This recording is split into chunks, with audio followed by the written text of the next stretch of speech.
अस्सलाम वालेकुम, मेरा नाम है जहासे हाशमी और यह है Toyota land cruiser ZX V8 2018 model. ये लैंड क्रूजर का LC200 यानी 200 सीरीज है और इस गाड़ी को एक बार फेसलिफ्ट भी किया गया है। इस गाड़ी को J200 सीरीज भी कहते हैं फेसलिफ्ट के बाद से, और फेसलिफ्ट में इस गाड़ी के अंदर बहुत सारी रिफाइनमेंट्स की गई हैं। वर्ल्ड वाइड ये गाड़ी बहुत सारा पॉपुलर है अपनी रीसेल वैल्यू और ऑफ रोड कैपेबिलिटीज के लिहाज से, और इसके अलावा ये गाड़ी है भी बहुत सारा ड्यूरेबल। खैर, इन सब चीज़ों में आगे बात करूंगा। अभी फिलहाल अगर बात कीजिए इस गाड़ी की प्राइस की, तो इसकी डिमांड 4,75,00,000 रुपए है। ये गाड़ी साइकिल मोटरस्पोर्ट के पास अवेलेबल है, और अगर आपने इसके बारे में कोई इन्फॉर्मेशन लेनी है तो आप इस दिए गए नंबर पर कॉल कर सकते हैं, या फिर आप साइकिल मोटरस्पोर्ट को विजिट कर सकते हैं, जो कि रावलपिंडी में DH2 के गेट 1 के ऑपोजिट लोकेटेड है। साइकिल मोटर्स की टोटल 2 ब्रांचेस हैं, एक रावलपिंडी में मरी रोड पे और फिर रावलपिंडी में ये वाली ब्रांच। इन दोनों ब्रांचेस पे गाड़ियों की बाइंग एंड सेलिंग के साथ साथ गाड़ियों के काम भी किए जाते हैं, जैसे कि tints, wrap, ceramic coating, PPF, traffic coating. यहाँ पे गाड़ियाँ फेसलिफ्ट भी की जाती हैं, और इसके अलावा यहाँ पर एक पेंट बूथ भी अवेलेबल है। तो गाड़ियों की मॉडिफिकेशन, बाइंग एंड सेलिंग, ये कार केयर वगैरह के किसी भी तरह के काम के लिए cycle Motors and cycle motorsports is the place. Overall, it's a great Land Cruiser, and today I'm going to review it. Let's start with the exterior of this car. Looks के लिहाज से ये गाड़ी काफ़ी डिसेंट है, और size के लिहाज से ये गाड़ी फुल साइज SUV है। इस गाड़ी को 2 बार फेसलिफ्ट किया गया था इसके टेन्योर में, एक बार 2012-13 में और फिर एक बार 2015 के एंड में। 15 के एंड में इस गाड़ी की ये वाली शेप आ गई थी, और बाय द वे 15 वाली कार भी यहाँ साथ खड़ी हुई है। इन गाड़ियों के प्राइसेस में ड्रास्टिक डिफरेंस होता है। 15 वाली गाड़ी आपको तकरीबन 3,60,70,80 लाख में मिल जाती है, जबकि ये गाड़ी आपको 5 करोड़ के आसपास मिलती है। हैं ये गाड़ियाँ मोर और लेस सेम ही, लेकिन ये गाड़ी काफ़ी ज़्यादा रिफाइंड है। कैसे रिफाइंड है मैं आगे कवर करूँगा। फिलहाल अगर बात कीजिए इस गाड़ी के फ्रंट लुक की, तो इस गाड़ी की हेडलाइट्स की चेंज करके बाइजोन वाली कर दी गई थी। इसमें 2 पोजिशन लैंप आते हैं इंडिविजुअल, एक लो के लिए एक हाई के लिए, और सिर्फ नीचे DRL भी दे दी गई थी। बाकी इसके बोर्ड के अंदर ये 2 काफ़ी स्ट्रॉन्ग हम्स दे दिए गए हैं, जो कि इसकी लुक डेफिनेटली थोड़ा बेहतर बना रहे हैं। और इसके अलावा ये गाड़ी फ्रंट पे रडार भी ऑफर करती है फीचर्स के नाम पे। इसका टेडो का एल्बम प्रिंटेड है और इस पर रडार आता है, जो कि इस गाड़ी के बहुत सारे फीचर्स को इनेबल करता है। वो क्या है मैं कवर करूंगा अभी इंटीरियर में जाके। और इसके अलावा फ्रंट पे इसके नीचे फिर एक कैमरा भी दिया गया है, क्योंकि इस गाड़ी में 360 डिग्री कैमरा सेटअप भी आता है। बाकी यहाँ पे पार्किंग सेंसर्स दिए गए हैं, हेडलाइट वॉशर आते हैं, हेडलाइट इस गाड़ी की ऑटो लेवलिंग वाली है, और इसके अलावा में ऑटोमेटिक वाला फीचर भी आता है, यानी कि ये डे और नाइट को सेंस करके ऑटोमेटिकली ऑन या ऑफ भी होती हैं। फिर इसके अलावा स्पेसिफिक कार में मॉडल की बॉडी किट्स लगी हुई हैं, ऊपर भी कुछ सेंसर्स आते हैं। इनके फीचर्स क्या है मैं आगे कवर करूंगा अभी इस रिव्यू में। इसके बाद अगर बात कीजिए इस गाड़ी की साइड प्रोफाइल की, तो ये भी लुक्स के लिहाज से डिसेंट सी है। ट्रैक्टर लाइन यहाँ पे काफी स्मूथ दी गई है, सब कुछ बिल्कुल फ्लोई सा है, और लेकिन फीचर्स यहाँ पे अच्छे दिए गए हैं। इस तरह से इस गाड़ी की साइड मिरर जो है रिट्रैक्टेबल हैं, एडजस्टेबल हैं, इनमें ऑटो का फीचर भी आता है, ये हीटेड भी हैं, इनमें नीचे पड लेंस भी दिए गए हैं, और नीचे फिर यहाँ पे कैमरास भी आते हैं, जो कि आपको इस गाड़ी का इस एरिया का व्यू देते हैं। इसके अलावा इसमें इंडिकेटर भी दिए गए हैं, तो एक साइड मिरर के लिहाज से ये मेरे ख्याल से मैक्सिमम फीचर्स हैं। इसके अलावा ये गाड़ी हाइट कंट्रोल भी ऑफर करती है, उसकी क्या प्रोफेशंस है मैं आगे कवर करूंगा अभी। और अगर बात कीजिए इस गाड़ी की एब्सोल्यूट साइड प्रोफाइल की, तो साइज के लिहाज से ये गाड़ी अच्छी खासी मैसिव है। इसमें हाइट कंट्रोल भी आता है, और अब इस गाड़ी की राइड हाइट को ऊपर या नीचे कर सकते हैं। ये गाड़ी करती भी काफी क्विकली है, और मैं आपको डेमोंस्ट्रेट करूंगा अभी आगे जाके। इसके अलावा इसमें रिम्स जो है ये 20 इंचेस के आते हैं। डोर स्टेप इसमें सिंपल से दिए गए हैं, इसमें एक लाइट आती है यहाँ पे, और इसके अलावा इस गाड़ी के जो डोर बोल्टिंग्स हैं, ये क्रोम की फ्रिल्स, ये काफ़ी ज़्यादा थिक कर दी गई थी फेसलिफ्ट के बाद से, पहले ये काफ़ी पतली सी आती थी।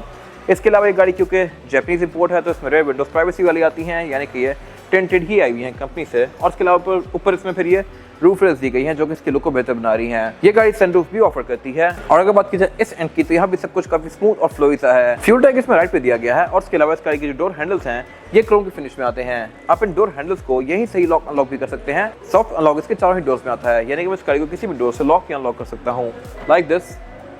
ये मेरे ख्याल से एक अच्छी चीज है। और अगर बात कीजिए इस गाड़ी के रेयर लुक की, तो फेसलिफ्ट के बाद काफी ज्यादा इंप्रूव कर दिया गया था। टेलगेट इस गाड़ी में पावर्ड आता है, तो इसको अगर बटन को दबा के रखूंगा तो इस गाड़ी का tailgate all the way up जाएगा, लाइक दिस। और ये है भी स्प्लिट में। स्प्लिट होने के कुछ फ़ायदे हैं, और फ़ायदे ये हैं कि इसका जो नीचे वाला एरिया है, इसको आप खुद खोल के यहाँ पे चढ़ के बैठ सकते हैं, लाइक दिस। मैं यहाँ बैठ के अपना टाइम स्पेंड कर सकता हूँ अगर किसी पिकनिक पे चाहता हूँ तो। और इसके अलावा ये गाड़ी है भी प्रॉपर 7 सीटर SUV। इसमें थर्ड रो सीट्स भी दी गई हैं, जिनको मैं इलेक्ट्रॉनिकली रेज या लोअर कर सकता हूँ। बाकी इनको फोल्ड करके इसकी ट्रंक कैपेसिटी काफ़ी ज़्यादा खुला बना सकता हूँ। और इसके अलावा अगर मैंने ट्रंक कैपेसिटी और भी ज़्यादा खुली बनानी है, तो इसकी सेकंड रो सीट्स भी फोल्डेबल आती हैं। बाकी स्पेयर टायर्स में यहाँ पे नीचे दिया गया है बम्पर के। बैक पे गाड़ी पार्किंग सेंसर्स ऑफर करती है, विंडशील्ड वाइपर ऑफर करती है, वॉशर ऑफर करती है, ऊपर स्पॉइलर आता है इस गाड़ी में, और इसके अलावा यहाँ पे कुछ खास है नहीं। इसके बाद अगर बात कीजिए इस गाड़ी के इंटीरियर की, तो specific car Bruno with black है। V8 में बहुत सारे कलर्स आते हैं, ऑल ब्लैक जो कि साथ खड़ी हुई है, ब्रूनो विद ब्लैक ये गाड़ी है, व्हाइट ऑन ब्लैक, पूरा बेज इंटीरियर, तो काफ़ी सारे कलर्स आते हैं। और आपकी चॉइस है कि आपको कौन सा बेहतर लगता है। मेरे ख्याल से इस गाड़ी का जो बेस रूम है वो सबसे बेस्ट है। इसमें थोड़ी सी तंग फील आती है बंदे को, बट नॉनदलेस हर किसी की अपनी चॉइस है। इसमें आगे बात करूंगा अभी। फिलहाल अगर बात कीजिए इस गाड़ी के स्टीयरिंग व्हील की, तो स्टीयरिंग व्हील गाड़ी 4 स्पोक ऑफर करती है। इसमें लेफ्ट और राइट स्पोक में कंट्रोल्स दिए गए हैं। लेफ्ट स्पोक जो कंट्रोल्स हैं मल्टीमीडिया सिस्टम के हैं। राइट स्पोक जो कंट्रोल्स हैं ये इसके MID के हैं और MID भी इसका काफी इंटरेक्टिव है। इसके अलावा नीचे यहाँ पे कुछ और कंट्रोल्स दिए गए हैं जो कि इसका लेन पार्चर असिस्ट के हैं और रडार के हैं। फिर इसके अलावा इस कार में क्रूज कंट्रोल भी आता है और एक क्रूज एडाप्टिव है, यानी कि ये अगली गाड़ियों को सेंस करके अपनी स्पीड को कम या ज्यादा करेगी। फिर इसके अलावा इसके स्टीयरिंग की जो साइड्स हैं ये लेदर की हैं, ऊपर और नीचे वुड दिया गया है। इसकी भी वजह यह है कि इसकी जो साइड पे ग्रिप्स दी गई हैं ये बेसिकली सर्दियों में गर्म होती हैं। ये स्टीयरिंग व्हील हीटेड आता है और आपको काफी कोजी सी फील देता है सर्दियों में। इसके अलावा ये स्टीयरिंग व्हील ऑटो टेलीस्कोपिक है। अगर आप इस गाड़ी में बैठ के उसको स्टार्ट करते हैं तो ये स्टीयरिंग व्हील आपकी सेट की गई हाइट के लिहाज से एडजस्ट करता है। अगर मैं इस गाड़ी को बंद करूंगा तो ये स्टीयरिंग व्हील ऊपर जा रहा है और सीट पीछे जा रही है। अगर मैं इसको दोबारा से इग्निशन में डालता हूँ तो ये स्टीयरिंग व्हील फिर मेरी सेट की हुई जगह पे आ गया है और सीट भी एडजस्ट कर रही है। तो ये बेसिकली मेमोरी फंक्शंस हैं और इसमें 3 मेमोरी फंक्शन आते हैं। 3 ड्राइवर्स अपनी अपनी सेटिंग बना सकते हैं इस गाड़ी के अंदर। खैर, इसके अलावा हेडलाइट जो है इस गाड़ी में ऑटोमेटिक फीचर के साथ आती हैं, यानी कि डे और नाइट को सेंस करके ऑटोमेटिकली ऑन या ऑफ भी होती हैं और इसके अलावा इसमें फॉग भी दिया गया है। फिर ये ऑटो लेवल भी करती हैं। इसके अलावा वाइपर इस गाड़ी में अगेन रेन सेंसिंग है, ये बारिश को सेंस करके ऑटोमेटिकली ऑन और ऑफ भी होते हैं और अपनी स्पीड को भी कम या ज्यादा करते हैं। फिर इसके अलावा जो इसका मीटर है ये भी लुक्स के लिहाज से पिछली किसी भी लैंड क्रूजर से बहुत ज्यादा इंप्रूव्ड है। इसमें 6 डायल्स दिए गए हैं। 2 जो मेन डायल हैं ये स्पीडोमीटर और RPM के हैं। साइड पे 4 और डायल्स दिए गए हैं जो कि बैटरी वोल्टेज, ऑयल टेम्परेचर, गाड़ी का टेम्परेचर और फ्यूल गेज के हैं। सेंटर में एक MID क्लस्टर दिया गया है जो कि काफी इंटरेक्टिव है। यहाँ पे गाड़ी आपको इसका नेविगेशन, कंपास, आउटसाइड टेम्परेचर, गाड़ी की स्टैट्स, मल्टीमीडिया की स्टैट्स और इसके अलावा फिर यहाँ पे इसका क्रूज की स्टैट्स वगैरह शो करवाती है। इसके आपको सेंसर्स को यहाँ पे ऑन ऑफ कर सकते हैं। इस गाड़ी के जो मैसेजेस हैं, वार्निंग्स हैं वो यहाँ पे आती हैं। बाकी स्क्रीन टायर प्रेशर मॉनिटर और टायर टर्निंग रेडियस ये दोनों चीजें भी शो करवाती है और इसमें इवन जो इसकी स्टेपनी है उसका भी प्रेशर यहाँ पे शो कराती है ये गाड़ी। ये चीज अच्छी भी है और बुरी भी है। अच्छी इस तरह से है कि टोयोटा इसको एक नेक्स्ट लेवल पे ले गया है। आपकी स्टेपनी भी आपको बताइए कि उसमें कितनी हवा है, लेकिन अगर लेट्स सपोज स्टेपनी पंचर होती है जो कि बेसिकली स्टेपनी का ये स्पेयर टायर का पर्पस है, तो ये गाड़ी आपको बीप करती रहेगी कि स्पेयर टायर में हवा कम है। डेफिनेटली आपको आइडिया होगा कि स्टेपनी पंचर है, बट स्टिल ये गाड़ी बीप करती रहेगी। खैर, इसके अलावा अगर बात कीजिए इस गाड़ी के मीटर की, तो मीटर इसका सॉफ्ट टच पैडिंग के फिनिश में है। डैशबोर्ड इसका कंपैरेटिवली प्राडो वगैरह से ज्यादा बड़ा है और इसके अलावा इसमें 3 स्पीकर्स दिए गए हैं, 2 साइड पे और एक सेंटर में सबवूफर दिया गया है। इसके अलावा उससे नीचे यहाँ पे इसकी स्क्रीन दी गई है जो कि अगेन काफी बड़ी है पिछली किसी भी लैंड क्रूजर से और इसके अलावा उसमें फीचर्स भी डिसेंट आते हैं। अगर बात कीजिए फीचर्स की तो इसमें टोयोटा कनेक्ट आता है, Bluetooth, aux navigation, USB, CD ये सारी चीजें आती हैं इसमें और इसके अलावा यहाँ पे गाड़ी आपको क्लाइमेट कंट्रोल भी शो करवाती है, गाड़ी की स्टैट्स भी शो करवाती है और इसके अलावा यहाँ से आप बैठ के रेयर स्क्रीन को भी ऑन या ऑफ कर सकते हैं, यूज कर सकते हैं लाइक दिस। फिर इसके अलावा उससे नीचे यहाँ पे एक और पतली सी स्क्रीन दी गई है जो कि बेसिकली इसका आउटसाइड टेम्परेचर शो करवा रही है, क्लॉक शो करवा रही है और क्लाइमेट कंट्रोल का टेम्परेचर भी आपको यहीं पे शो करवाती है। क्लाइमेट कंट्रोल ये गाड़ी 4 जोन ऑफर करती है। क्लाइमेट कंट्रोल के फिजिकल बटन्स यहाँ पे दिए गए हैं। ड्राइवर और पैसेंजर की अलग जोन है और बैक पे भी दोनों रेयर पैसेंजर्स की अलग अलग जोन्स दी गई हैं। इसके अलावा नीचे यहाँ पे कुछ और फिजिकल डायल्स दिए गए हैं। नीचे एक ओपन होने वाला एरिया दिया गया है जहाँ पे आप इस गाड़ी का मैप का और मीडिया का कार्ड डाल सकते हैं। इसके अलावा नीचे यहाँ पे इसका एक स्टोरेज एरिया दिया गया है, तो पावर आउटलेट दिया गया है। नीचे यहाँ पे इसके कुछ और कंट्रोल्स दिए गए हैं जो कि इसकी हीटेड और वेंटिलेटेड सीट्स के हैं। इसमें फ्रंट दोनों सीट्स हीटेड भी हैं, वेंटिलेटेड भी हैं। इनको जब आप ऑन करते हैं तो ये सबसे पहले ऑटो पे जाती हैं और फिर इसके 3 लेवल्स हैं, हाई, मीडियम और लो। इसके अलावा इस गाड़ी का स्टीयरिंग व्हील भी हीटेड है जिसको आप यहाँ से ऑन या ऑफ कर सकते हैं। इसके अलावा अगर बात की जाए इस गाड़ी के गियर सिलेक्टर की, तो इसमें जो गियर सिलेक्शन है वो है P, R and D और स्पोर्ट्स की। स्पोर्ट्स में करके मैं इस गाड़ी को मैनुअली चला सकता हूँ। इसमें कोई पैडल शिफ्टर्स नहीं आते, लेकिन मैं अप शिफ्ट और डाउन शिफ्ट गियर सिलेक्टर से कर सकता हूँ। साथ इसकी हैंड ब्रेक दी गई है जो कि ट्रेडिशनल है, साथ कुछ और बटन दिए गए हैं जो कि ड्राइव मोड्स के हैं। इसके ट्रैक्शन कंट्रोल का बटन दिया गया है, डिफरेंशियल लॉकिंग का दिया गया है, ECT सेकंड और फिर इसका MTS दिया गया है। MTS basically multi terrain system है। ये गाड़ी बेसिकली टेरेन को सेंस करके इसकी सस्पेंशन को और ड्राइविंग एक्सपीरियंस को एडजस्ट करती है। आप इसके 4 लेवल्स के बीच में नेविगेट कर सकते हैं यहाँ से और इसके अलावा फिर यहाँ पे इसका down assist, up hill assist control दिया गया है, हाइट कंट्रोल दिया गया है। इसमें हाइट कंट्रोल भी आता है जिसको आप यहाँ से ऑन करके इसकी हाइट को रेज या लोअर कर सकते हैं अपनी मर्जी के लिहाज से। फिर इसके अलावा इसका 4x4 सिलेक्टर दिया गया है। इसमें जो 4x4 की सिलेक्शन है वो है H4 और L4। H4 means high range और 4x4, L4 means low range और 4x4। ये गाड़ी ऑल टाइम 4x4 है, इसमें 4x2 का कोई ऑप्शन है ही नहीं। उससे पीछे इसके कप होल्डर्स दिए गए हैं और फिर उससे पीछे इसका सेंटर कंसोल आता है जो कि स्पेस के लिहाज से बहुत ज़्यादा चौड़ा है। इसमें 2 अलग अलग कंपार्टमेंट्स हैं, एक ऊपर और एक फिर उसके नीचे वाले कंपार्टमेंट में आप 6-5 ml की ड्रिंक्स रख सकते हैं और उसके अलावा यह है भी काफ़ी डीप। और ये बेसिकली कूल बॉक्स है। इसको अगर मैं ऑन करता हूँ तो ये गाड़ी बेसिकली यहाँ पे सही ठंडी हवा थ्रो करती है। ये बेसिकली रेफ्रिजरेटर है, प्रॉपर प्राडो वगैरह की तरह नहीं है कि सिर्फ डैशबोर्ड की हवा लेके यहाँ पे फेंक दे। ये प्रॉपर एक फ्रिज है जिसको आप अलग से ऑन ऑफ कर सकते हैं यहाँ से। इसके अलावा अगर बात की जाए इस गाड़ी की सीट्स की, तो सीट्स इस गाड़ी की परफोरेटेड हैं और ये पूरी लेदर की फिनिश में है। ये सीट्स अच्छी खासी चौड़ी हैं और इलेक्ट्रॉनिकली एडजस्टेबल हैं। इन दोनों सीट्स में लंबा सपोर्ट भी आता है और सेम लेदर सीट्स का इसके डोर्स के अंदर भी कंटिन्यू किया गया है। डोर्स में इसकी वुड की ट्रेंस भी दी गई है जो कि इसकी लुक को बेहतर बना रही हैं। और इसके अलावा अगर आप किसी सेडान से इस गाड़ी पे आए हैं तो यहाँ पे आप जो पहली चीज़ नोटिस करेंगे वो है मैस। इस पे सब कुछ बहुत सब्सटेंशियल है। अगर आप इसका डोर हैंडल देखें तो काफ़ी बड़ा दिया गया है, ग्रैब हैंडल काफ़ी बड़ा दिया हुआ है, स्टीयरिंग काफ़ी मैसिव है। हर चीज़ इस गाड़ी में इस गाड़ी के लिहाज की है अच्छी खासी बड़ी। खैर इसके अलावा अगर बात कीजिए इसकी विंडोज़ की, तो इसकी सारी विंडोज़ सिंगल टैप वाली हैं और कह सकते हैं कि डबल ग्लेज्ड हैं।